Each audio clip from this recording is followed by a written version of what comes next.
이거를 들고 서울대 정문에 있었는데 이거를 들고 1인 시위를 한 이유는 간단합니다.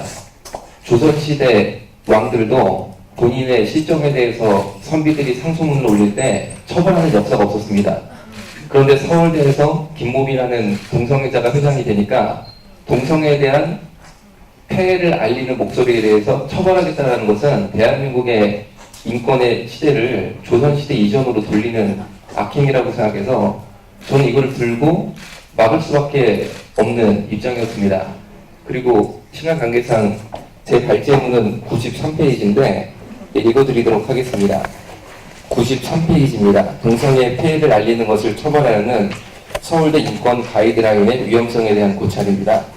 저는 얼마 전인 2016년 3월 30일에 서울대 수요 열린 예배 강사로 초대되었습니다. 그러나 필자를 막기 위해 서울대 총학과 김보묘 회장 그리고 서울대 성소수자단체는 현행법을 어겨가며 예배를 방해하고 시위를 벌였습니다. 저는 이날 서한을 통해 김보묘 회장과 공개 토론할 것을 제안했으나 아직까지도 응답은 없습니다. 민주주의 사회는 찬성 의견이 있으면 반대 의견도 있는 것입니다.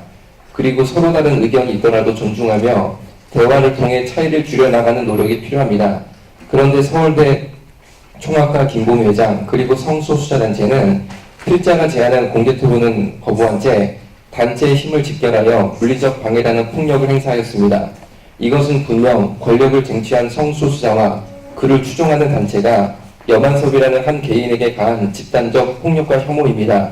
그러던 차에 이번에는 권력을 쟁취한 성소수자와 그를 추종하는 단체가 필자에게 가한 형태의 폭력과 혐오를 확대하고 조직화하기 위해 서울대 인권 가이드라인이라는 반인권적인 지침을 만든다는 소식을 듣고 깊은 우려를 금할 수 없게 되었습니다. 그러나 강목을 비틀어도 새벽이 오는 것을 막을 수는 없는 것입니다. 아무리 동성애의 폐해를 알리는 목소리를 처벌하려 해도 처벌을 두려워하지 않는 바른 양심은 죽지 않을 것입니다. 대표적인 동성애 폐해인 에이즈 감염을 예로 들면 우리나라의 에이즈 감염의 주된 경로는 동성애임이 분명합니다. 그러나 동성애자가 에이즈 감염의 주된 경로임을 밝히고 이에 대한 정확한 에이즈 감염 예방 방안을 마련하지 못하도록 동성애 단체가 가로막고 있습니다. 그러나 이것은 전 미 하원 의원인 댄 메이어의 말대로 동성애자들의 행동은 궁극적으로 동성애자 스스로를 차례로 에이즈로 죽이는 것입니다. 그러나 이런 진실은 결국 동성애 단체의 공격을 두려워하지 않는 용기 있는 소수에 의해 이 땅에 널리 알려지게 될 것입니다. 필자는 해외 연구 논문을 살펴서 에이즈 감염과 동성애 연관성에 대해 밝히고 동성애 폐해 중 일부에 대해 밝히고자 하며 인용된 연구 논문은 모두 미국에서 출판된 것임을 밝혀둡니다. 한국질병관리본부에 따르면 국내 내국인 누적 에이즈 감염인이 2003년도에는 2,537명이었는데 2013년도에는 1,423명으로 10년 동안 4배 증가했습니다. 특히 2000년부터 2013년 사이 15부터 19세 남성은 26배 증가했으며 20에서 24세 남성은 10배 증가했습니다. 신규 감염인이 이전에는 30대가 많았는데 최근에는 20대가 가장 많으며 10대 증가율이 20대 증가율보다 큽니다. 국내 남성 동성애자가 에이즈에 걸릴 확률은 일반 남성에 비해 148배가 크고 특히 10대 동성애자가 에이즈에 걸릴 확률은 일반 청소년에 비해 275배가 큽니다. 국내는 수혈이나 혈액 제제를 통한 에이즈 바이러스의 감염의 보고는 2006년 이후 없습니다. 미국 질병관리본부에 따르면 청소년 에이즈 감염의 거의 전부가 동성애를 통해 발생하고 있고 동성 간 성관계를 시작하는 나이가 어릴수록 에이즈 발생률이 높아집니다. 그러므로 에이즈 감염 예방의 가장 중요한 요소는 청소년층의 동성애 확산을 막는 것이 있음을 알 수 있습니다. 2010년 미국 질병관리본부는 에이즈 신규 발생은 게이에서 이성의 남자보다 44배, 여성보다 48배 많다고 하였고 매독도 다른 남자보다 46배, 여성보다 71배 많다고 보도하였습니다. 동성애자에게 에이즈와 관련된 카포시 육종 등 암의 발생 위험이 2배로 높습니다. 특히 항문의 암 발생률은 일반 남자의 경우 인구 10만 명당 1.4명임에 비해 남자 동성애자의 경우 10만 명당 35명이며 에이즈에 감염되어 있을 경우 45.9에서 78.2명으로 증가합니다.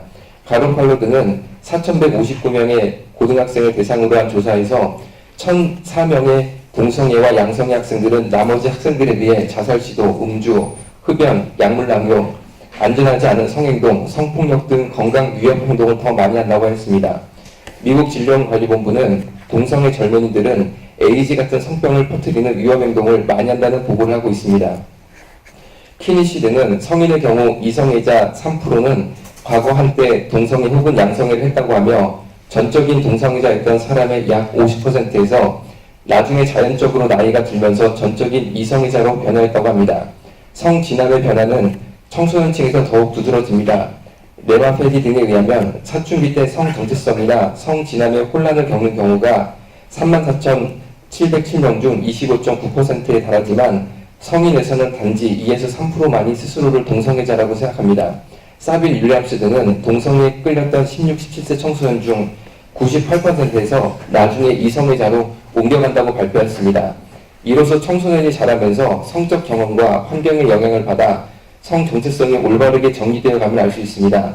이러한 사실은 성진함 내지는 성 정체성 문제로 고민하는, 그래서 정신 건강이 위협받을 수 있는 수많은 청소년들에게 성 정체성은 자연스럽게 정리된다는 점과 사춘기의 일시적인 성 정체성 혼란과 동성애는 분명히 다르다는 것을 널리 알려져야 한다는 것을 의미합니다.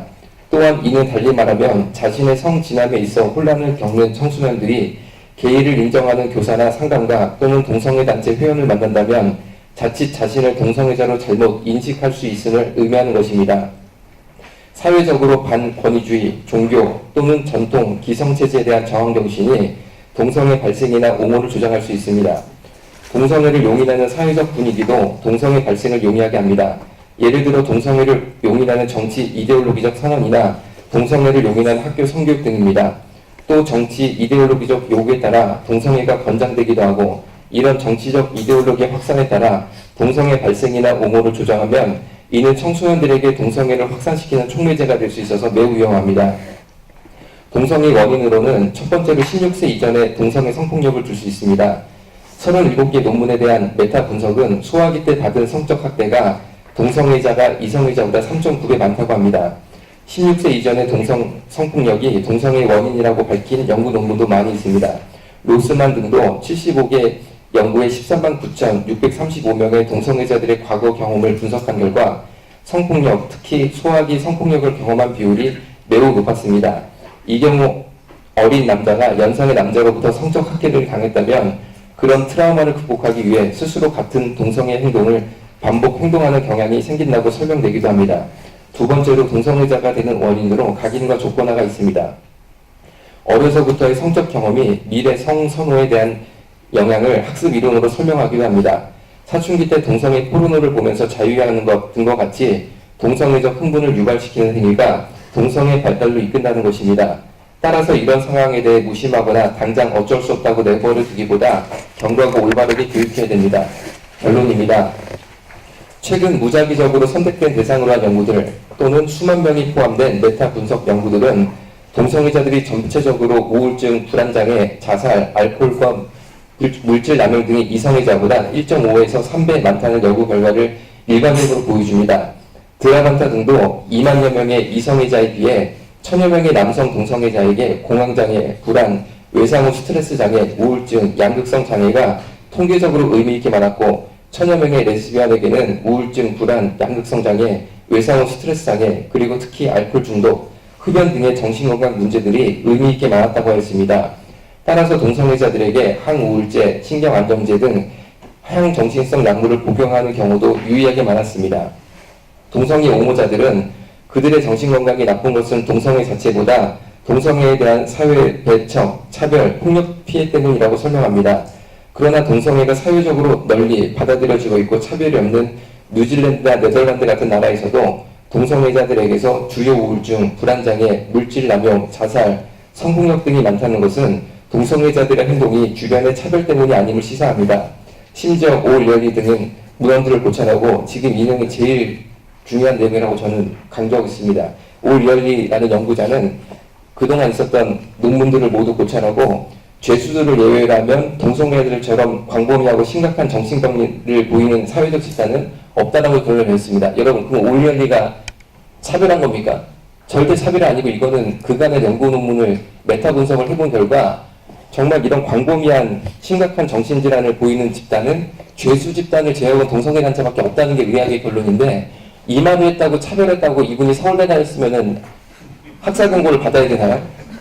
여러분, 이런 말도 안 되는 서울대 인권 가이드라인 이 독서 조항을 뽑아내지 않는 이상 서울대 캠퍼스의 학문적 자유 그리고 표현의 자유는 절대로 보장될 수 없을 것입니다.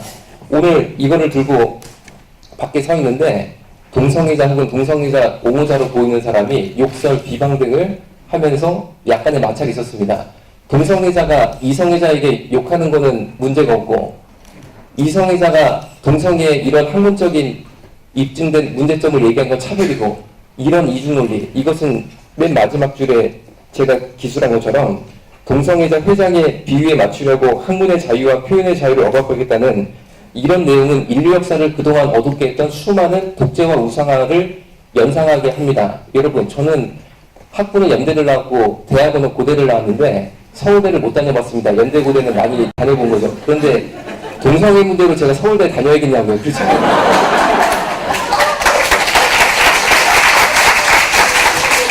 참 너무나 안타깝고 제가 공부를 못해서 서울대에 진학을 못했습니다. 그런데 저처럼 공부 못한 사람도 서울대 인권 가이드라는 게 문제인 줄 아는데 여러분처럼 공부 잘하는 분들이 이게 문제인 줄 왜 모를까 저는 너무나 의심스럽습니다. 정정해 감사합니다.